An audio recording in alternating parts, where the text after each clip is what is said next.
Before we dive in, don't forget to subscribe to us where we share the most incredible stories of courage, loyalty, and the dogs that remind us what real heroism looks like. It started with blood. The dog limped each painful step, leaving behind a thin trail, not just from its own shredded paw, but from what it dragged in its teeth. A single shoe, a woman's sneaker once white, now streaked with dirt and dried blood. A faded pink stripe down the side, thick crimson soaked into the toe, but it was the laces that told the real story. They were frayed, tangled around the dog's muzzle in a way that didn't look accidental, as if someone had tied it there, a desperate signal for help. At 4:47 a.m., Fire Station 12 in Fairhouse, a small logging town tucked deep in Oregon's northern woods, was mostly asleep. Two firefighters sat in the break room halfway through a long shift, sipping burnt coffee and letting the dispatch radio fill the silence with a low hum. Then the sound came. At first it was faint as scratching, but not the curious rustle of a stray dog pawing for scraps. It was frantic, urgent. And then came the whine, low and guttural. Lieutenant Samry opened the door and stopped cold.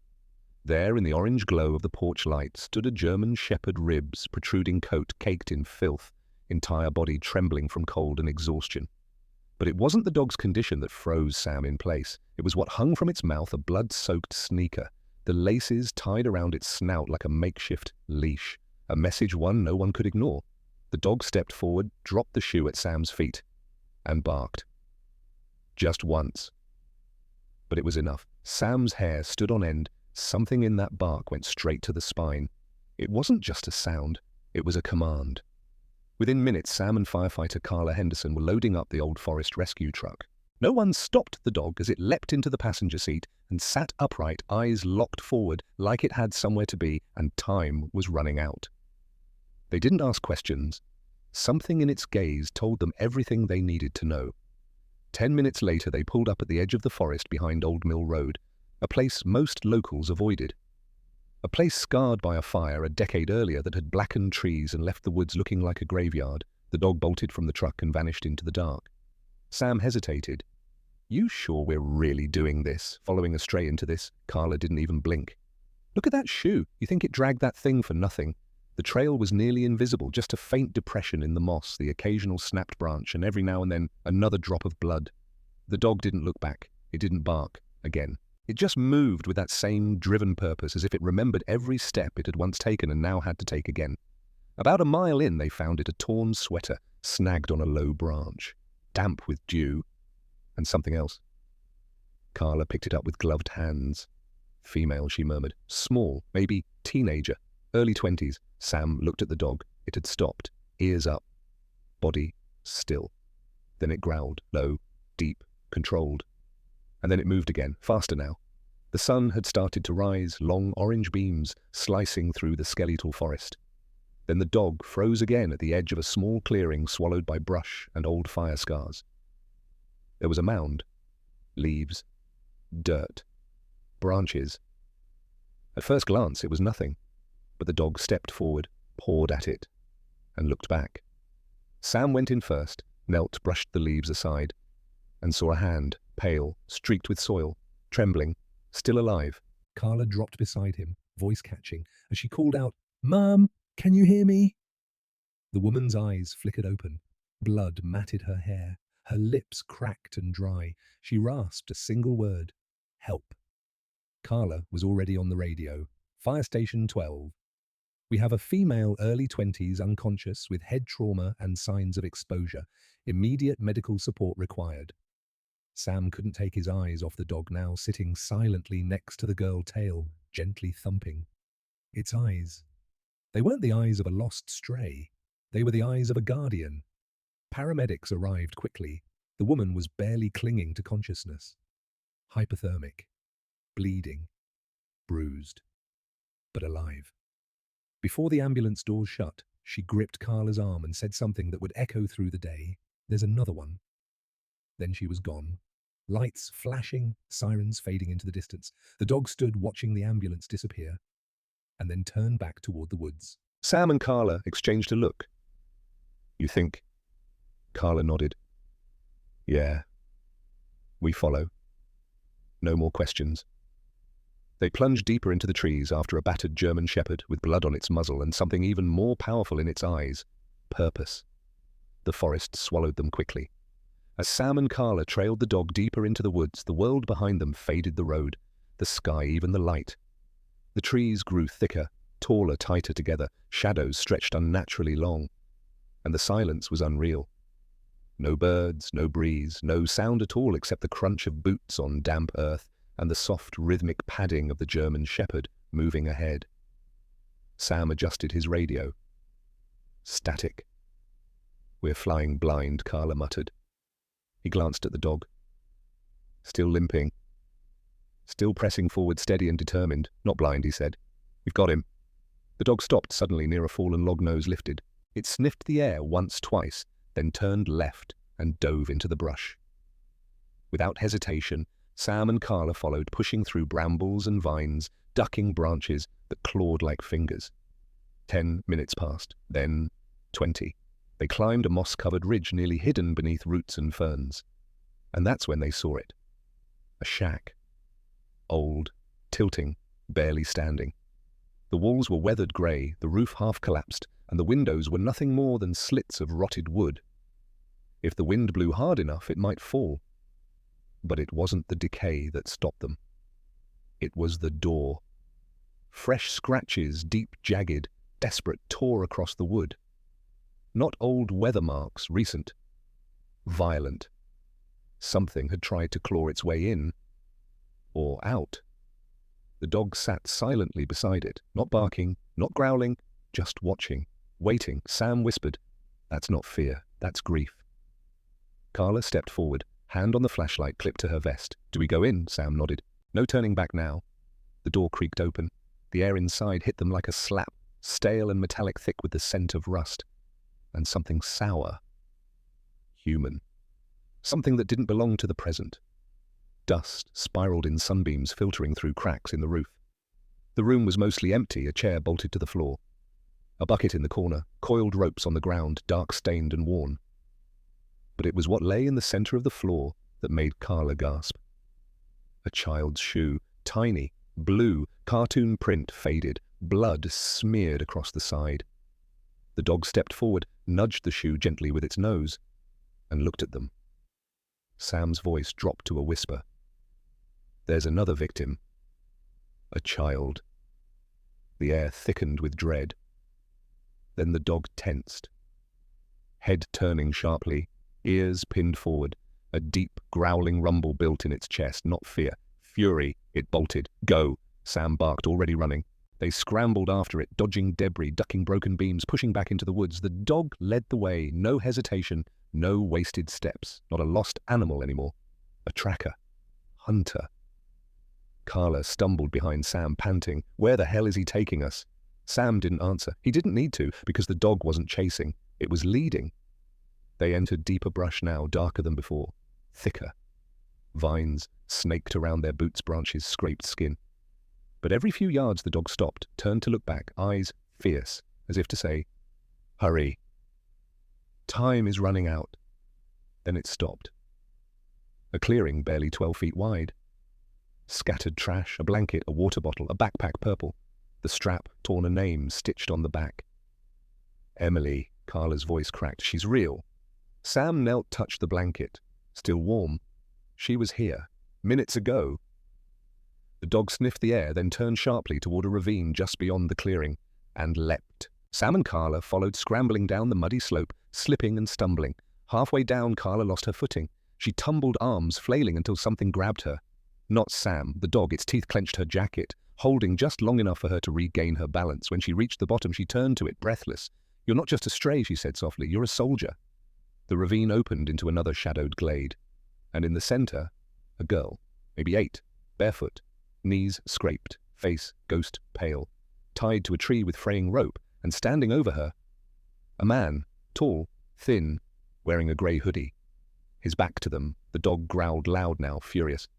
The man turned, a knife in hand, not raised yet, but ready, his eyes flat, soulless, like someone who'd been found and didn't care anymore. Sam didn't hesitate. He drew his weapon.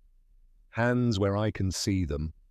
The man didn't move. The dog stepped forward low to the ground, teeth bared. Carla rushed to the girl, knife in hand, sawing at the rope.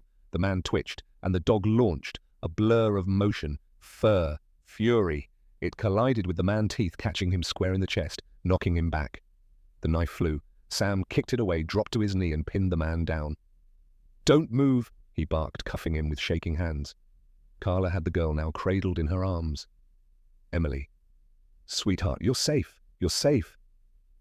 The girl sobbed into her shoulder. The dog limped toward them, breathing hard, paw bleeding again. It pressed its head into Emily's side and let out a low, broken sound. Not from pain, from relief. They had found her. But what haunted Sam? What froze him there? Heart still hammering, sweat cold on his skin, was one simple truth. That dog had done it alone. No badge, no backup, no words, just instinct and heart. And it had led them straight into hell. To save her. They sat in the back of the ambulance. Emily was wrapped in a foil blanket, still shivering even though the air was warm. Her knees were scraped lips, cracked eyes wide and vacant. Her name was Emily Garcia, 8 years old. She'd been missing for 3 days. Her face had been plastered across every phone screen in the county. No one had expected to find her this deep in the woods, no one except for the dog. The German shepherd lay beside her, finally still. His breathing was heavy, eyes closed, a pressure bandage on his paw where the gravel had sliced him open. But that wasn't the worst of it. The worst was what lay beneath the older wounds, the ones that didn't bleed anymore, but hadn't healed either. Sam stood at the side of the ambulance, arms crossed, watching the paramedics finish their checks. Behind him, an officer led the man in cuffs toward a patrol car. Walter Briggs, 43, a drifter, petty theft, vagrancy, but one thing stood out on his record like a red flare: unlawful confinement. Served 5 years, apparently not enough. The shack had more than rope and a bucket. There were drawings, photos, maps, more rope, cans of food, and something buried under the floorboards in a plastic bag. A dog collar. Old leather worn with a tag barely legible. Axel. Carla held it in her hand and turned it over. This belonged to the dog. Sam nodded. "Yeah, and I think I know what happened. Emily was taken to County General. Hours of tests, trauma screening. She didn't say much, not at first. But when she finally spoke, her words chilled the room. He said someone would come for me, that it wouldn't be long, that he left the scent." Carla leaned in. "What do you mean, left the scent?" Emily shrugged faintly. I didn't understand until I saw the dog. "Did he ever hurt you?" Carla asked gently. Emily shook her head. "No, he just watched me, said he was waiting, said they'd remember where to look." Sam and Carla exchanged a glance. That didn't sound like someone who was trying to hide what he'd done. It sounded like someone waiting to be caught. At the precinct, detectives dug deeper. Briggs had once owned a dog, a canine academy reject, failed his obedience review, German shepherd, name Axel, reported missing 5 years earlier. During a domestic disturbance, his girlfriend, Marissa Caldwell, disappeared the same night. No one found a body, only blood, and a trail that led into the woods behind Briggs's property, the same woods Axel had just led them through. Carla sat in stunned silence. The bloody shit. "It wasn't Emily's," Sam said slowly. "It was Marissa's." The pieces locked into place like cold steel. The dog hadn't just found Emily. He had taken them back to where it all began. Back to the place he had last seen her. Back to the place he had escaped from. Axel hadn't been wandering. He'd been waiting, watching, surviving for 5 years. Near a fire station, as if hoping someone might notice, as if he had tried before. Maybe he had, maybe no one listened. Until now, until he dragged that shoe across town in a final act of desperation. And this time, someone answered. Carla whispered. He brought her back, because he couldn't save the first one. Sam's eyes stung, and maybe this was his way of making it right. The next morning, they brought in cadaver dogs and a forensic team. The search was slow, quiet, methodical. Just 40 feet from where Emily had been tied up in a shallow grave near the ravine, they found her. Marissa Caldwell. DNA confirmed it days later. She'd been wrapped in an old sweater, the same one that snagged on that branch, and inside the fabric dog hairs. Axel had been there when she died, and he had never left. That night back at the fire station, Carla sat beside him. His fur was finally clean. his paw bandaged tucked beneath his chest. His eyes followed her, tired but clear. She scratched gently behind his ear. "You were never lost." "Were you?" He licked her hand. Just once. Soft. Like a thank you. They didn't know how he had survived all those years, what he had eaten, how he avoided predators, disease, the cold. But somehow he had. Not just out of instinct, out of memory, out of loyalty, out of grief. And now at last, maybe, just maybe, out of redemption.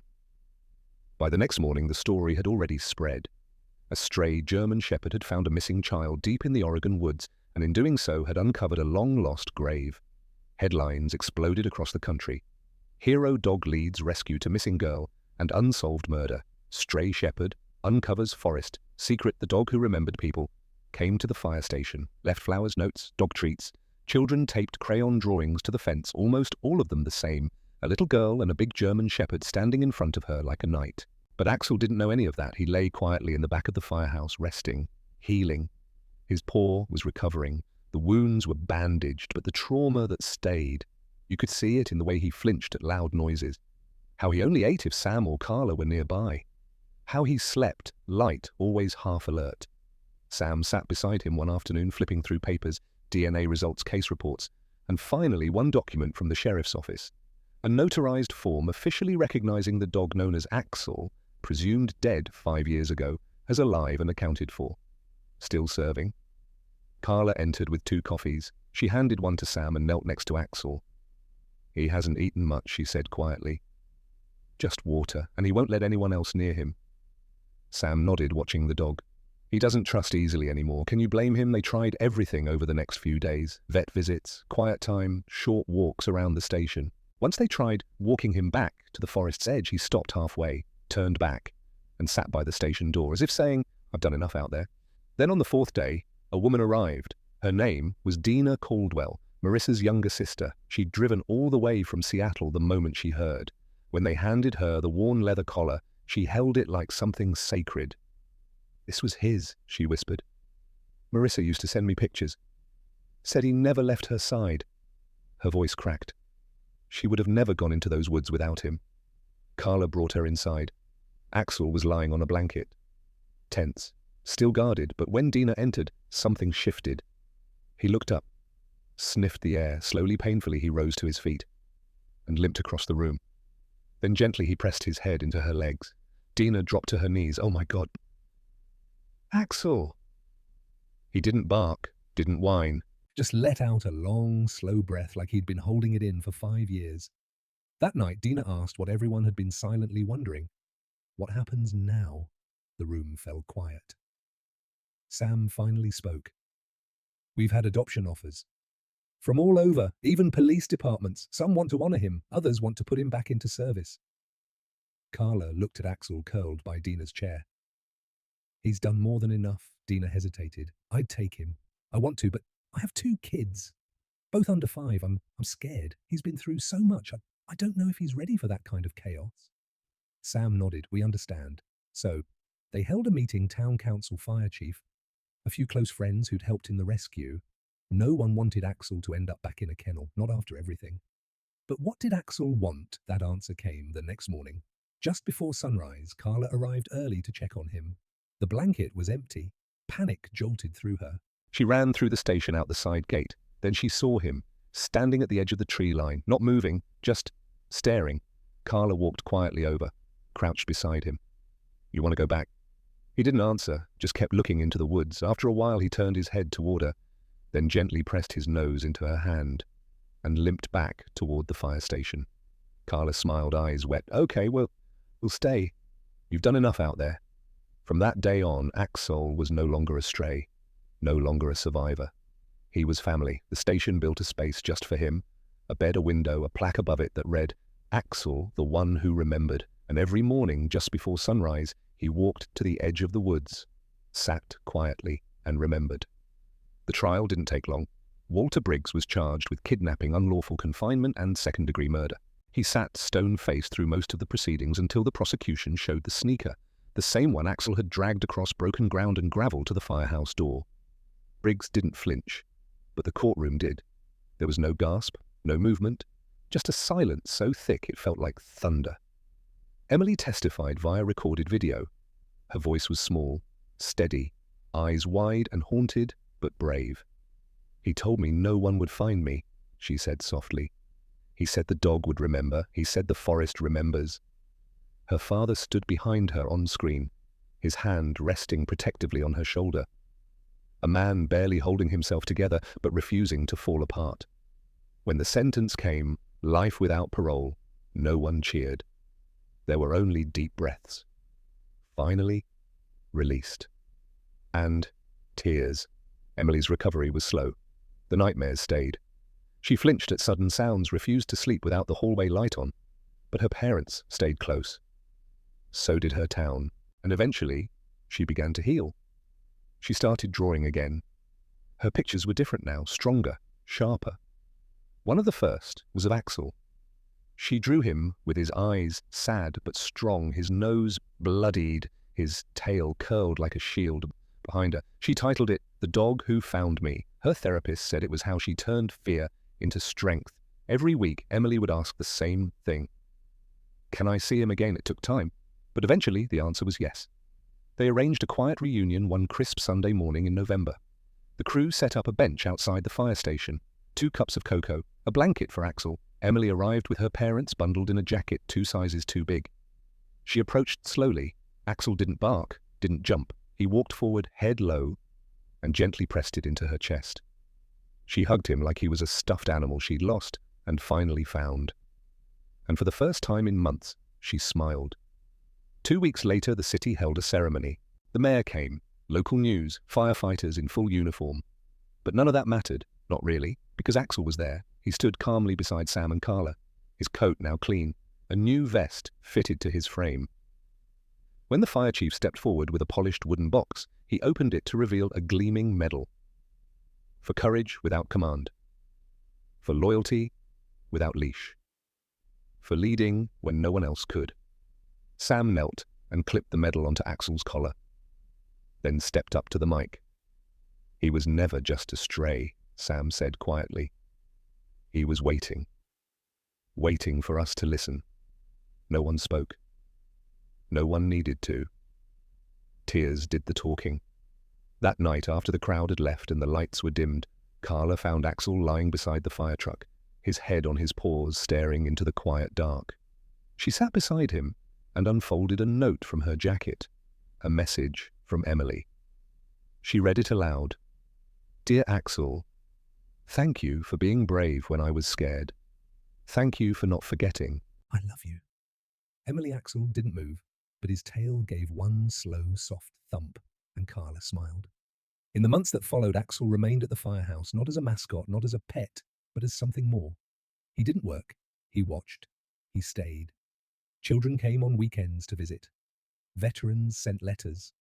Strangers left treats in a small wooden box by the front gate, painted with the words, "For Axel's friends." Local schools declared an annual Axel Day, a time to teach children about empathy, loyalty, and the quiet strength of animals who never gave up. But Axel never cared for any of that. He never chased the attention, never reacted to the news cameras or the pats on the back. He just lay quietly by the door, walked the perimeter in the morning, and waited. Especially for one little girl. Emily came often. With every visit, she was stronger. Her laugh, at first faint and unsure, had returned, and so had her imagination. She began writing stories. Simple ones at first, tales about a dog who lived in the forest and rescued lost things, not just people, but memories, secrets, even time. In one she wrote, "The dog didn't bark much, but he remembered everything. He knew when someone was lying. He knew when the wind carried danger. And when he looked at you, you told the truth, without meaning to." Her parents framed that story and gave it to the fire crew. When Emily presented it, Axel walked over and laid his head gently on her knee. Carla whispered, "I think he knows it's about him." Emily smiled. "It always is." But one day, someone unexpected returned. A man. Rough hands, tired eyes. He wore a jacket with an old shelter patch stitched on the sleeve. His name was Doug. He'd worked at the pound 5 years ago, the one Axel escaped from during the night of the domestic dispute. I was on duty when he got out, Doug said quietly. He broke the fence. We thought he was just scared. I chased him for 3 blocks before I lost him. I've carried that guilt ever since. Sam didn't speak, just listened. Doug's voice trembled. I didn't think a dog could carry that kind of pain, or that kind of loyalty. Carla looked at Axel curled in the corner after a long day. You were wrong, she said softly. But he forgives you. Doug wiped his eyes. I think he forgives all of us.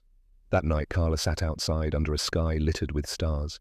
Axel lay beside her head, resting against her boot, eyes half closed, but still listening. You did something no one else could, she whispered. You remembered. And you didn't give up. Axel let out a long, slow sigh. Some stories don't shout. They whisper gently, insistently, in ways that echo far longer than anything loud ever could. Axel's story was one of those, not just about a rescue, but about choosing not to forget, about turning pain into purpose, and leading people not just into the woods, but out of the dark. Almost a year passed. The leaves turned gold again, the mornings sharper, the firehouse quieter. Axel had slowed a little. His steps were measured, his gaze softer, but his presence undiminished. Every morning he greeted the crew, watched over Emily when she visited, and just before sunrise he made his way to the edge of the trees, sat there, and remembered. Then one day Carla found a note on the bench outside. Child's handwriting, a drawing of a dog and a little girl under a star. Dear Axel, if you ever have to leave, that's okay. I'll remember, just like you did. Love, Emily. Carla sat beside him for a long time that morning. Axel lay under the bench tail, slowly tapping the wood, eyes half closed. She reached down, touched his collar, and whispered, She's ready. Axel didn't move, but she knew he heard. Weeks passed, and then on the first snowfall of the season, Axel didn't rise. He didn't go to the tree line, didn't greet the crew. He stayed curled in his bed beside the fire truck, warm, breathing gently, but not moving. The vet had warned them. Dogs like Axel, the ones who carry more than wounds, they don't just fade, they choose. And Axel had chosen peace. That afternoon, Sam, Carla, and Emily sat with him. Emily wore a red scarf, the same one Axel had tugged during a spring walk. She knelt beside him and laid a small box at his feet inside her story, folded, offered. It's yours now, she whispered. Axel blinked once. His tail thumped softly. And then he let out one final slow breath, and he was gone. The town mourned. They lit candles, left notes, toys, treats. Even a child's shoe weathered and tear-streaked. At sunset, Carla climbed the hill behind the woods. There, beneath a tall pine, not far from where Axel had once saved a life and uncovered another, they buried him. No headstone, just a wooden plaque. Axel, the one who remembered, the one who returned. But Axel's story didn't end there. That spring, the town turned the forest's edge into a park, memory grove. At its heart, a stone bench beneath a tall pine. They named the path Axel's Trail. Sometimes Emily would sit there after school, draw, watch the wind stir the trees and smile, because she still remembered. The final letter came weeks later. Carla opened her mailbox to find a small envelope. A paw print sticker sealed it shut. Inside, a certificate. A note from the mayor's office. Posthumous recognition of valor. To Axel, for extraordinary service in the protection of life, the recovery of truth, and unwavering loyalty to those who needed it most. She framed it, hung it beside his old collar. And every day before leaving the firehouse, Carla would glance at it and whisper 3 words. Thank you, Axel. Because some rescues don't come from burning buildings, they come from silence, from sorrow. From the parts of us we don't speak out loud. And Axel, he didn't just find people in the woods, he found them in their wounds. And in doing so, he healed more than he ever knew. No words, just memory. And now, thanks to him, so will we.